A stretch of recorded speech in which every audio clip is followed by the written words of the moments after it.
Lestari, menantu dari keluarga miskin yang hidup pas-pasan bersama suaminya yang bernama Raka. Ia terpaksa melakukan satu hal yang selama ini ia hindari, menagih utang kepada ibu mertuanya yang kaya raya, Bu Kartini, demi menyelamatkan nyawa ayahnya yang sakit keras. Tapi alih-alih dibantu, ia justru dituduh mencemarkan nama baik dan menggelapkan uang, hingga diseret ke meja hijau. Dalam keadaan hampir kalah dan dihujani bukti yang memojokkan, datanglah sosok yang tak terduga, yaitu Mbak Nah. Apakah dia akan memenangkan persidangan ini? Saksikan kisah yang penuh emosi ketidakadilan hingga bangkitnya seorang perempuan yang tangguh ini. Jangan lupa untuk subscribe channel Raisya Bercerita, tekan tombol like jika kalian suka dengan ceritanya, dan tulis di kolom komentar dari mana asalmu. Dukung terus cerita-cerita menarik dari kami, dan pastikan tonton sampai selesai karena setiap detiknya penuh emosi dan kejutan tak terduga. Aku duduk di ujung ranjang kontrakan sempit, menatap amplop putih yang sudah menguning di tanganku. Kertas itu kulipat rapi, bertahun-tahun lalu, dengan harapan suatu saat akan kubuka hanya jika benar-benar terdesak, dan hari itu akhirnya datang, pagi tadi, telepon dari rumah sakit membuat tubuhku lemas. Ayahku, satu-satunya orang yang percaya padaku sepenuh hati, terbaring kritis. Gagal ginjal akut.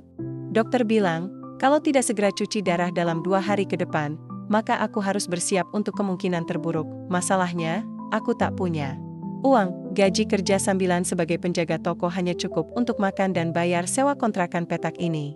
Raka, suamiku, sudah hampir 2 minggu tak pulang. Katanya sibuk kerja, tapi aku tahu dia malu. Malu karena aku dianggap memalukan keluarga. Mataku kembali menatap amplop itu, aku membukanya perlahan. Di dalamnya, ada selembar kertas dengan tulisan tangan yang rapi. Surat perjanjian tidak resmi. Tanggalnya ditulis belasan tahun lalu. Isinya jelas, Bu Kartini, ibu dari Raka, ibu mertuaku, meminjam uang pada almarhumah ibuku untuk biaya usaha saat krisis moneter melanda. Jumlahnya tak sedikit, dan di bagian akhir surat itu ada tanda tangan kecil, Kartini W. Aku masih ingat hari itu, ibuku menjual perhiasan satu-satunya demi membantu ibu Raka. Karena beliau bilang, kelak, kita akan jadi satu keluarga. Tak enak kalau tidak saling bantu. Lalu sekarang, ibuku sudah lama meninggal. Dan aku, jadi menantu yang tidak dianggap. Pernikahanku dengan Raka ditentang keras, karena aku datang dari keluarga pinggiran. Tapi aku percaya waktu itu, cinta akan melunakkan segalanya. Nyatanya, cinta tak bisa membayar biaya rumah sakit. Aku lipat kertas itu dengan hati-hati, lalu memasukkannya ke dalam tas selempang. Aku tahu ini gila. Tapi aku tak punya pilihan. Itu, aku naik angkot menuju rumah besar di kawasan elit, rumah Bu Kartini. Rumah yang dulunya sering kukunjungi sambil membawa kue dari ibuku. Tapi sekarang, security pun hampir tak mengenaliku. Lestari? Suara nyaring itu menyambutku tajam saat aku melangkah ke ruang tamu yang dingin. Bu Kartini duduk anggun dengan baju daster mahal dan wangi parfum yang menusuk hidung. Ia tak berubah. Tetap dengan sorot mata menilai dari ujung kaki hingga kepala. Maaf, Bu. Saya nggak mau ganggu. Tapi saya kesini mau bicara baik-baik, kataku pelan, mencoba meredam gemetar di dada. Ia menyilangkan kaki. Kalau mau pinjam uang, jangan ke saya. Kamu pikir saya koperasi? Aku menggeleng. Bukan pinjam, Bu. Saya ingin menagih utang. Dulu ibu pernah pinjam uang dari almarhumah ibu saya. Ini buktinya. Kusodorkan kertas itu. Bu Kartini mengambilnya, membaca sekilas, lalu tersenyum miring. Look, kamu simpan ini selama ini? Buat apa? Mau jadi pengemis? Mataku panas. Tapi aku tahan. Saya cuma mau bantu ayah saya, Bu. Dia butuh pengobatan. Saya mohon, kembalikan uang yang seharusnya memang milik kami. Dia meletakkan kertas itu di atas meja, lalu berdiri pelan. Kalau saya bilang ini surat palsu, kamu bisa apa? Aku terpaku. Saya bisa bilang kamu memfitnah saya. Saya bisa bilang kamu penggelap uang keluarga. Saya bisa bilang, kamu mencemarkan nama baik saya. Aku mundur setapak, tapi saya nggak bohong, Bu. Saya cuma minta hak saya. Dia menatapku lama, lalu tersenyum lagi. Kamu pikir dunia ini adil, Tari? Kamu pikir kamu bisa datang dari kubangan, lalu duduk sama rata dengan saya? Kamu bukan siapa-siapa. Air mata mulai menggenang di pelupuk mataku. Pulanglah. Sebelum saya benar-benar buat kamu menyesal. Aku melangkah mundur, tubuhku gemetar. Tapi sebelum pintu ditutup di belakangku, Aku sempat melihat kertas itu diremas dan dibuang ke tempat sampah di pojokan ruang tamu, dan di sanalah aku sadar, ini bukan hanya tentang utang. Ini tentang harga diri, tapi apa yang bisa kulakukan? Sakurang, haruskah aku diam, atau berjuang melawan seseorang yang bisa membeli hukum dengan kekuasaan? Lalu jika semua pintu tertutup bagiku, siapa yang akan berdiri di sisiku nanti? Aku berdiri lama di depan gerbang besi rumah Bu Kartini. Napasku masih berat. Tangan ini gemetar bukan hanya karena takut, tapi karena marah. Bukan marah karena ditolak, tapi karena harga diri kami seolah tak ada artinya. Ternyata benar, uang bisa membuat orang lupa daratan. Lupa siapa yang pernah menolong saat jatuh. Lupa siapa yang pernah mempercayai tanpa syarat. Kakiku masih berat melangkah, tapi akhirnya kupaksa pergi meninggalkan rumah itu. Aku sempat menoleh ke belakang. Jendela lantai 2 terbuka sedikit. Mungkin dia mengamatiku pergi, mungkin tidak. Entahlah, sore itu, langit mendung. Seperti hatiku. Aku naik angkot pulang dengan kepala tertunduk, sementara suara klakson, jeritan pedagang kaki lima, dan debu jalanan Jakarta hanya jadi latar yang tak kudengar lagi. Sesampainya di kontrakan, aku menemukan pintu terbuka. Roka ada di sana. Duduk di kursi reot yang biasa kupakai untuk melipat baju. Dia sedang bermain ponsel, wajahnya datar, tak ada sedikit pun rasa rindu. Dari mana aja? Tanyanya tanpa menoleh, aku meletakkan tasku. Dari rumah ibu. Ia langsung menatapku tajam. Ngapain kamu ke sana? Ayah butuh biaya, Rak. Aku cuma mau tagih janji ibumu. Dulu dia pernah, kamu tahu nggak? Kamu itu memalukan. Potongnya kasar, jantungku seperti diremas. Kenapa kamu tega banget ngomong gitu ke aku?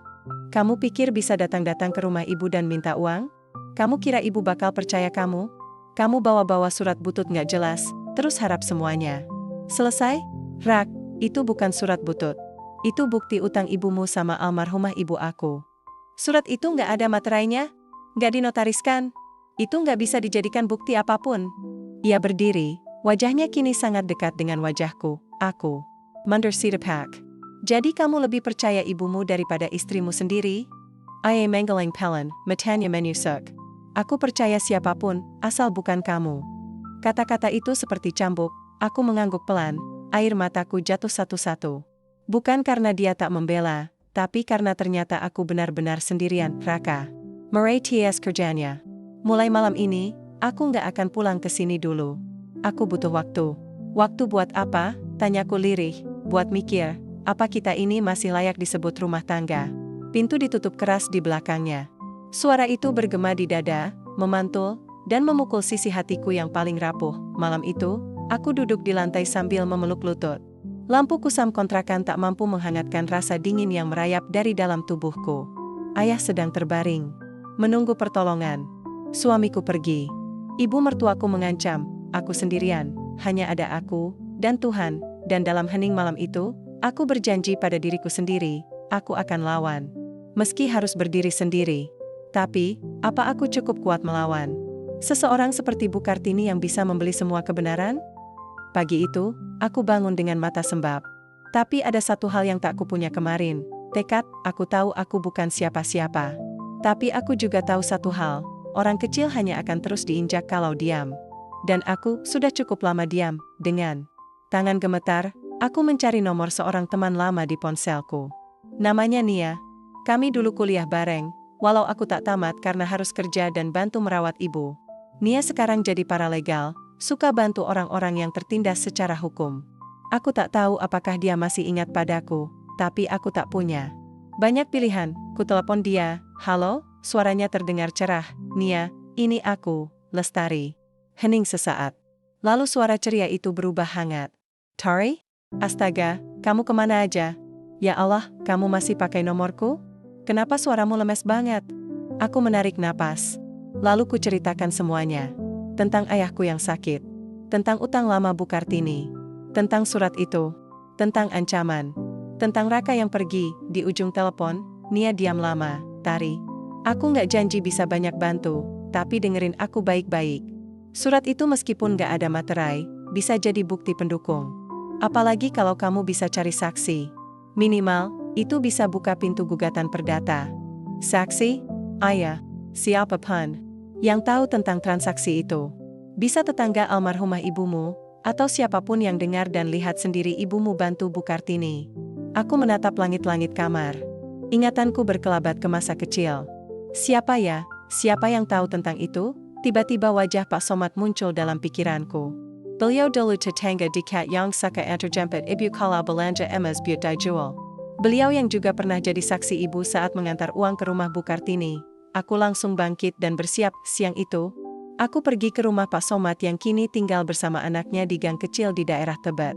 Beliau sudah renta, rambutnya putih semua, tapi matanya masih tajam saat melihatku datang. Lestari, katanya pelan. Ya Allah, udah lama banget, aku bersimpuh di depannya. Tangisku pecah. Bukan karena sedih, tapi karena untuk pertama kalinya, aku merasa tak sendiri. Setelah menjelaskan semuanya, Pak Somad mengangguk pelan. Aku masih ingat. Waktu itu, aku yang antar ibumu ke rumah Bu Kartini. Bawa uang dalam amplop coklat. Uang banyak. Buat bantu usahanya yang hampir bangkrut. Aku juga yang duduk di ruang tamu waktu Bu Kartini bilang, "Terima kasih, Bu Sari. Kalau usaha saya balik, saya janji balikin semuanya plus lebih." Aku menjepalkan tangan. Jadi, Bapak bersedia bersaksi? Pak Somad menatapku dalam. Lalu ia menggenggam tanganku. Aku bersedia. Ibumu orang baik. Aku tahu kamu juga. Air mataku jatuh lagi, tapi kali ini hangat. Bukan karena takut, tapi karena harapan mulai datang pelan-pelan. Malam harinya, aku dan Nia bertemu di sebuah kedai kopi kecil. Dia menjelaskan rencana hukum yang bisa kami tempuh. Kita mulai dari gugatan perdata. Tapi kamu harus siap. Orang seperti Bu Kartini pasti punya pengacara kuat, dan mereka nggak akan tinggal diam. Mungkin dia akan balas menyerang, mungkin juga akan memutarbalikkan fakta. Aku menatap Nia dengan mata lurus. Kalau aku mundur sekarang, aku akan kehilangan. Bukan cuma uang, tapi juga harga diriku. Dan harga diri itu lebih mahal dari segalanya. Nia tersenyum kecil. "Oke, kita mulai dari sini." Kami bersalaman, dan malam itu aku pulang dengan perasaan yang tak pernah kurasakan selama bertahun-tahun. Percaya diri, aku tahu, perlawanan ini tak akan mudah. Tapi kalau aku diam, maka selama-lamanya orang sepertiku akan dianggap layak diinjak. Dan sekarang, aku bukan Lestari yang bisa diinjak lagi. Tapi, sampai kapan aku bisa bertahan saat yang kulawan bukan hanya kekayaan, tapi kekuasaan? 3 hari setelah Nia mendaftarkan gugatan perdata ke pengadilan, aku menerima sebuah amplop putih. Berstempel resmi di depan pintu kontrakan. Surat panggilan, bukan dari pengadilan untuk gugatan yang kuajukan. Tapi, dari laporan pidana penggugatnya? Bu Kartini, aku membaca surat itu dengan tangan gemetar. Saudari Lestari dilaporkan atas dugaan pencemaran nama baik dan penggelapan uang sebesar 50 juta rupiah, lututku lemas. Aku terduduk di lantai berdebu, punggung bersandar pada dinding kayu. Tanganku masih menggenggam surat itu, seperti menggenggam bom waktu yang sebentar lagi akan meledak. Penggelapan uang, aku bahkan tidak pernah menyentuh uang itu. Pencemaran nama baik, apa karena aku berani menuntut hak ibuku? Teleponku berdering. "Nia, aku sudah dengar," katanya tanpa basa-basi. "Dia lebih cepat dari kita." Dia balas dengan laporan pidana. "Dan sekarang kamu bukan hanya penuntut, tapi juga terlapor." Aku menelan ludah. "Apa artinya ini, Nia?" "Artinya, kalau kita nggak hati-hati, kamu bisa masuk penjara bahkan sebelum sidang perdatamu dimulai." Aku memejamkan mata. Napasku berat. Aku tak pernah membayangkan, niatku untuk memperjuangkan hak keluarga malah membuatku berdiri di pinggir jurang seperti ini. "Jangan panik," kata Nia lagi. "Kita tetap bisa hadapi ini. Tapi kamu harus kuat, Tari. Sekarang bukan cuma soal uang, ini soal reputasi dan kebebasanmu." Beberapa hari kemudian, aku dipanggil ke kantor polisi. Di sana, untuk pertama kalinya, aku melihat pengacara Bu Kartini. Seorang pria muda, bermuka tenang, tapi sorot matanya tajam seperti silet. "Kami punya bukti bahwa klien kami, Nyonya Kartini, tidak pernah menerima uang apapun dari ibu Anda. Surat yang Anda pegang tidak sah dan bisa dikategorikan sebagai rekayasa untuk memperoleh keuntungan secara melawan hukum," ucapnya dingin. Aku menatap wajahnya, lalu menoleh ke arah Bu Kartini yang duduk anggun dengan kacamata hitam dan tas mewah. Dia bahkan tak menatapku. Seolah aku hanya debu di sepatunya. "Saya punya saksi yang melihat transaksi itu," jawabku berani. Bu Kartini terkekeh pelan. "Saksi yang akan kamu bawa? Siapa? Tukang becak? Mantan tetangga lama?"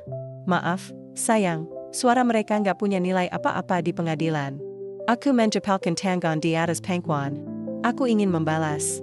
Ingin berteriak bahwa tak semua orang bisa dibeli. Tapi aku tahu, saat itu bukan tempatnya.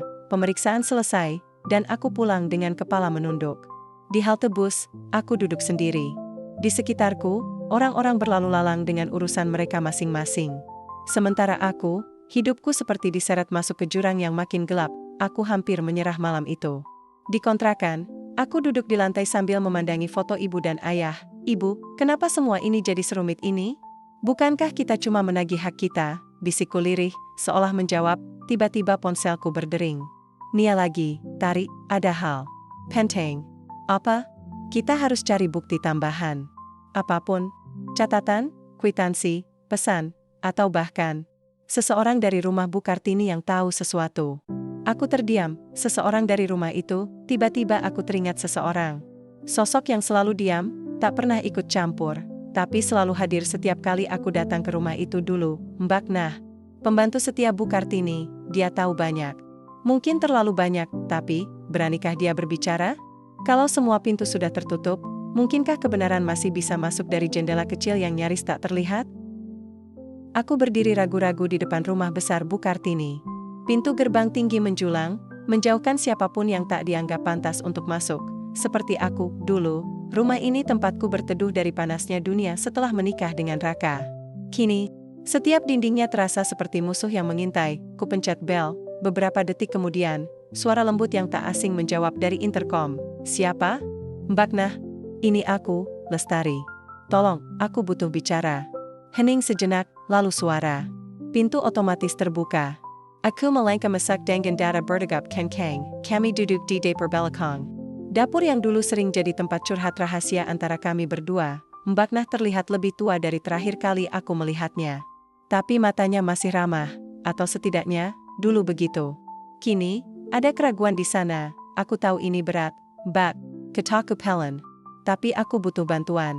Dia hanya diam, aku tahu Mbak tahu soal uang yang ibu kandungku pinjamkan ke Bu Kartini. Mbak ada di rumah waktu itu. Mbak tahu, kan, suratnya ditulis sendiri oleh Bu Kartini. Mbak Nah menggenggam ujung serbet di pangkuannya. Matanya berkaca-kaca, Lestari, aku ini cuma pembantu. Aku nggak punya kuasa. Kalau aku ngomong, aku bisa dipecat. Diusir. Mungkin lebih buruk dari itu. Aku memegang tangannya. Aku ngerti. Tapi hidupku sekarang sedang digilas. Kalau Mbak diam, aku bisa dipenjara.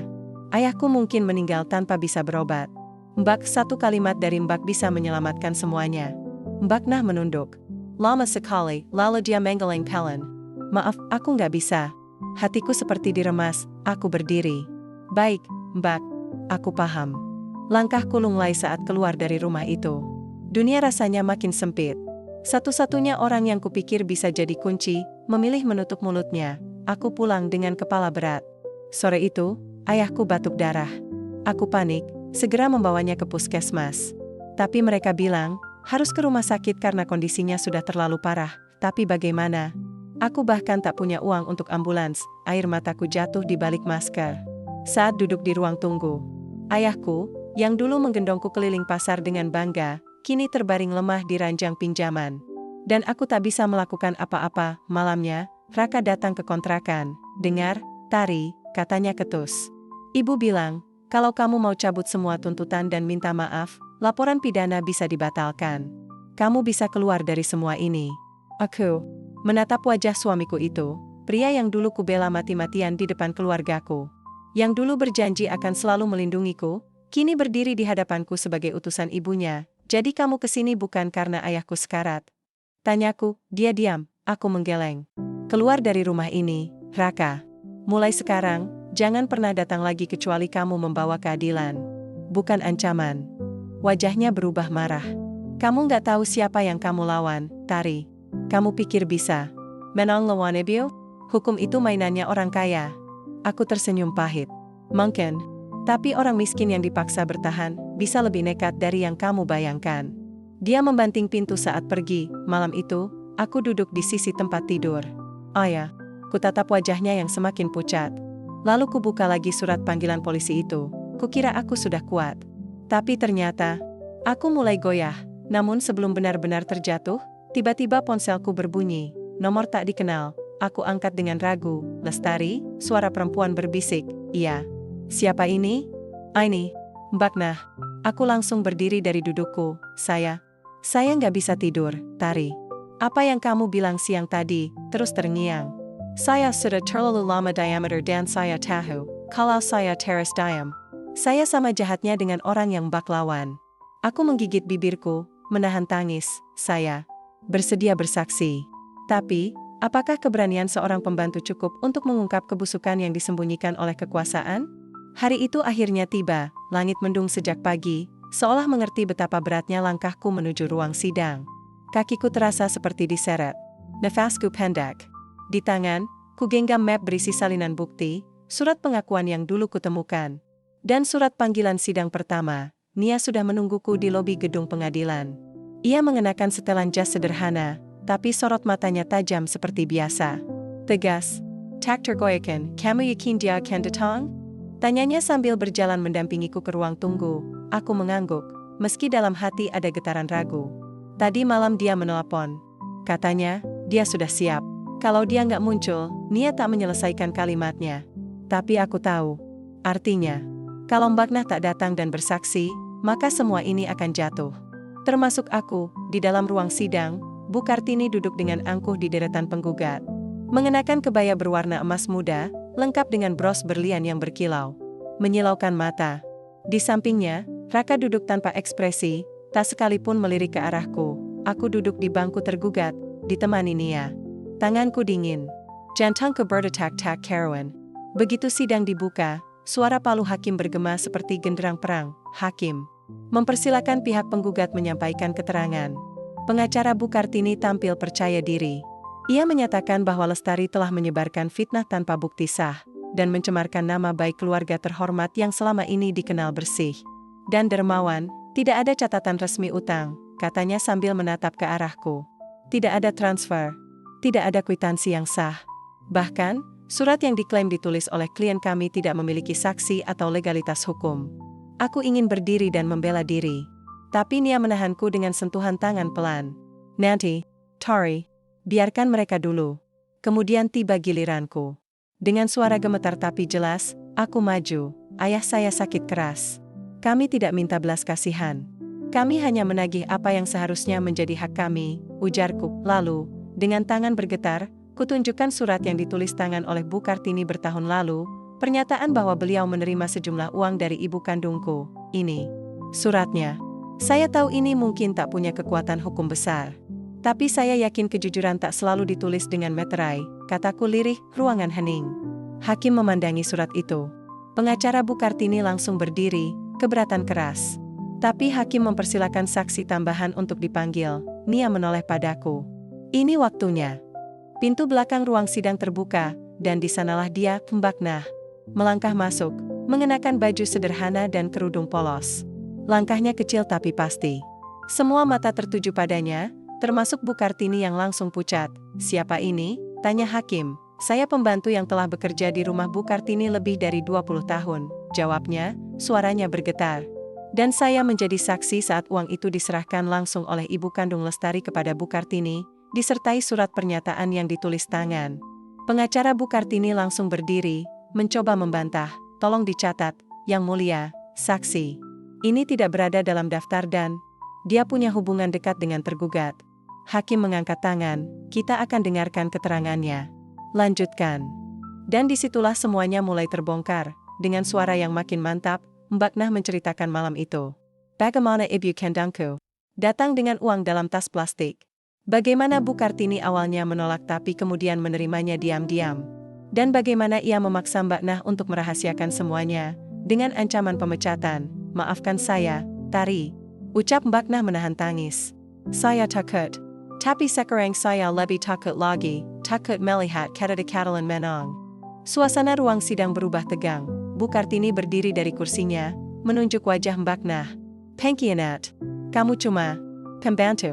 Mana mungkin kata-katamu bisa dipercaya? Hakim mencetakkan palu, kakap. Sidang hari itu ditutup dengan keputusan untuk melanjutkan proses mendalami kesaksian tambahan. Tapi yang paling penting, semua orang kini tahu, ada celah besar dalam cerita yang selama ini dijual oleh Bu Kartini, di luar ruang sidang, aku memeluk Mbak Nah. Tangisku pecah, dan untuk pertama kalinya sejak semua ini dimulai, aku merasa tidak sendirian. Tapi, apakah kejujuran saja cukup untuk menjungkirkan kuasa uang dan pengaruh? Atau justru badai yang lebih besar akan datang setelah ini? Sidang hari itu kembali digelar. Kali ini lebih ramai dari biasanya. Wajah-wajah penasaran berjejal di bangku belakang, termasuk beberapa wartawan lokal yang mulai tertarik meliput kasus ini. Rupanya, kesaksian Mbak Nah tempo hari telah menyulut api ke publik. Aku duduk di kursi tergugat dengan dada berdegup kencang. Nia menatapku sejenak dan mengangguk pelan, memberi isyarat bahwa hari ini sangat penting. Hari ini, kita bawa bukti terakhir, bisiknya. Aku menatapnya dengan bingung. Bukti apa lagi, Nia? Dia tersenyum tipis. Sesuatu yang bahkan Bu Kartini sendiri sudah lupa pernah ada. Sementara itu, Bu Kartini tampak tegang. Duduk tegak, memeluk tas tangannya erat-erat. Di balik wajahnya yang tetap berdandan mewah, sorot matanya tak lagi searogan sebelumnya. Hakim masuk. Palu diketuk. Suara ketukan itu seperti gong yang membuka pertarungan terakhir. Sidang hari ini akan melanjutkan pembuktian dari tergugat atas tuduhan pencemaran nama baik dan penggelapan. Wang, silakan pihak tergugat mengajukan bukti tambahan. Nia berdiri. Dengan suara mantap, ia berkata, Yang Mulia, kami mengajukan sebuah rekaman suara. Rekaman ini dibuat secara tidak sengaja oleh almarhum Ayah Lestari saat datang ke rumah Bu Kartini 3 tahun lalu. Aku langsung terdiam. Aku bahkan lupa bahwa Ayah dulu memang suka merekam obrolan sebagai dokumentasi pribadi, terutama jika menyangkut urusan penting. Nia mengeluarkan sebuah flash disk dan menyerahkannya ke petugas. Sedang, beberapa detik kemudian, suara dari speaker memenuhi ruangan. Bu, ini uangnya. Tolong, saya titip untuk Lestari dan Raka. Nanti kalau ada apa-apa, mereka bisa pakai untuk keperluan rumah tangga. Iya, Pak. Jangan khawatir.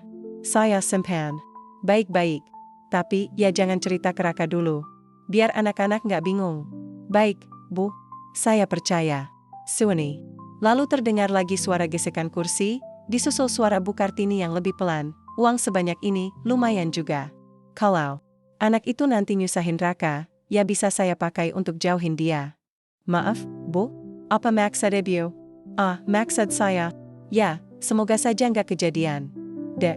Suara itu. Nada suara itu. Jelas. Tidak mungkin salah. Wajah Bu Kartini langsung memucat. Tangannya gemetar. Bahkan pengacaranya pun terlihat panik, berusaha mencari cara untuk membantah rekaman itu. Yang Mulia, kami menolak keabsahan bukti ini, serunya.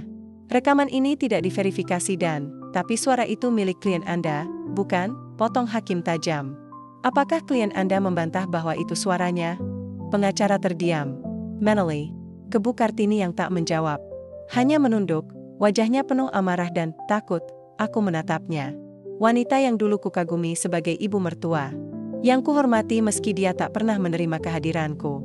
Hari ini, topengnya mulai runtuh. Hakim mengangguk dan mencatat sesuatu. Pengadilan akan memberikan waktu 3 hari untuk pihak penggugat memberikan bantahan resmi terhadap bukti ini. Sidang ditunda. Palu diktakan lagi. Sidang selesai, di luar ruang sidang, wartawan sudah menunggu. Tapi aku tak peduli pada kilatan kamera atau mikrofon yang disodorkan ke wajahku. Yang aku pikirkan hanya satu, kebenaran mulai menemukan jalannya. Mbak Nah menghampiriku dan menggenggam tanganku. Aku tahu ini belum selesai, Tari. Tapi kau sudah selangkah lebih dekat dari siapapun yang pernah melawan Bu Kartini. Aku menatapnya dengan mata berkaca-kaca. Aku cuma ingin Ayah sembuh. Tapi kalaupun tidak, aku ingin dia tahu bahwa aku sudah berjuang. Mbak Nah mengangguk. Tapi sebelum kami sempat pergi, sebuah suara yang kukenal memanggil dari kejauhan, Lestari. Raka.ia berlari Castle, menjejar.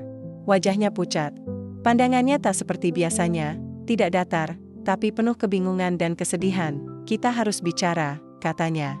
Ada sesuatu yang belum kamu tahu. Aku menahan napas. Di tengah kerumunan orang dan gejolak hatiku, aku bertanya-tanya.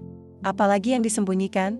Dan, apakah Raka akan tetap memilih ibunya, atau akhirnya melihat siapa aku sebenarnya? Kami berdiri berdua di halaman parkir gedung pengadilan. Langit mendung seperti ikut menahan napas bersama perasaanku. Raka berdiri di hadapanku, wajahnya penuh beban. Bukan lagi wajah laki-laki yang dulu ku kenal sebagai suami penyayang. Kali ini, dia terlihat seperti seseorang yang sedang berdiri di antara dua tebing curam. Aku minta maaf, Tari, itu kalimat pertama yang keluar dari mulutnya. Lama, Suoni. Dan menyesakan, maaf untuk apa? Suaraku bergetar, padahal aku berusaha kuat. Aku tahu semua ini udah keterlaluan. Tapi, aku benar-benar nggak nyangka Mama bisa sejauh itu. Bahkan aku juga baru tahu soal uang dari ayahmu. Aku menatap matanya. Lalu selama ini, kamu pikir aku bohong? Dia terdiam. Jejak Piper. Tak bisa menjawab, aku sempat ragu. Tari. Mama bilang kamu ngarang semuanya. Aku bingung. Aku di antara kalian. Bingung, aku menahan amarah yang hampir meledak. Saat aku dituduh mencemarkan nama baik, saat aku dipojokkan di ruang sidang, kamu cuma diam. Karena kamu bingung. Mataku turun, entah karena marah atau kecewa. Atau mungkin keduanya. Aku nggak tahu harus percaya siapa. Raka berseru. Kamu istriku, iya. Tapi Mama, dia ibuku. Tari. Aku menunduk, napas tersengal. Iya, dan kamu memilih diam. Diam itu memihak. Rak, kamu pikir netral? Nggak. Diammu itu menamparku. Dia memejamkan mata. Tangannya menjpol. Tapi aku di sini sekarang. Aku mau benerin semuanya. Aku tertawa lirih, getir. Sekarang? Setelah semua ini nyaris menghancurkan hidupku? Setelah nama baikku diinjak, orang-orang memandangku dengan jijik, kamu baru muncul bilang mau benerin semuanya. Suasana di antara kami Suoni. Hanya suara. Angin menyapu daun-daun kering di pelataran. Aku udah datang ke rumah. Mama nyuruhku pilih. Dia bilang kalau aku tetap bersamamu, dia akan mencoret namaku dari warisan. Aku menoleh, menatapnya penuh tanya. Dan kamu pilih apa? Dia tak langsung menjawab. Menatapku lama, seperti sedang mempertimbangkan sisa-sisa hati yang tersisa dalam dirinya. Aku nggak bisa ninggalin Mama, Tari. Aku anaknya. Degree aku. Menahan napas. Kalimat itu seperti palu terakhir yang menghantam harapan. Jadi, aku bukan keluargamu. Tanyaku lirih, bukan begitu. Lalu bagaimana? Aku memotong. Air mata sudah membanjir. Kita sudah menikah, Raka.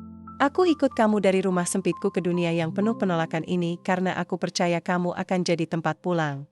Tapi ternyata, bahkan di saat aku dihancurkan ibumu, kamu masih pilih dia. Dia mendekat. Tapi aku tetap sayang kamu. Aku mundur selangkah.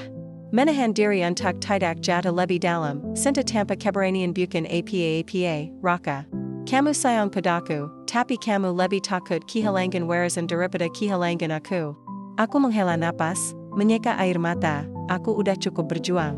Sekarang, aku juga harus sayang sama diriku sendiri. Dia mematung. Tak bisa berkata-kata, malam itu, aku kembali ke kontrakan dengan tubuh gemetar. Nia menungguku di ruang tamu, matanya mengamati wajahku yang lelah. Dia milih ibunya, tanyanya. Pelan, aku mengangguk, Nia menarik napas panjang. Lalu memelukku. Kamu kuat, Tari. Lebih kuat dari yang kamu kira. Aku menangis di pelukannya. Bukan karena patah hati, tapi karena aku akhirnya melepas semua beban yang selama ini kupaksa untuk kutahan. 3 hari kemudian, sidang dilanjutkan. Kali ini, pengacara Bu Kartini tampak lesu. Mereka tidak bisa membantah. Rekaman suara. Bahkan beberapa dokumen transfer uang dari ayahku mulai terungkap. Ternyata ada bukti nyata. Di akhir sidang, hakim menatap Bu Kartini.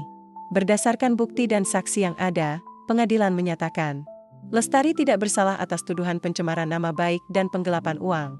Tanganku menutup mulut. Lututku lemes. Aku menang, aku benar. Aku tidak gila.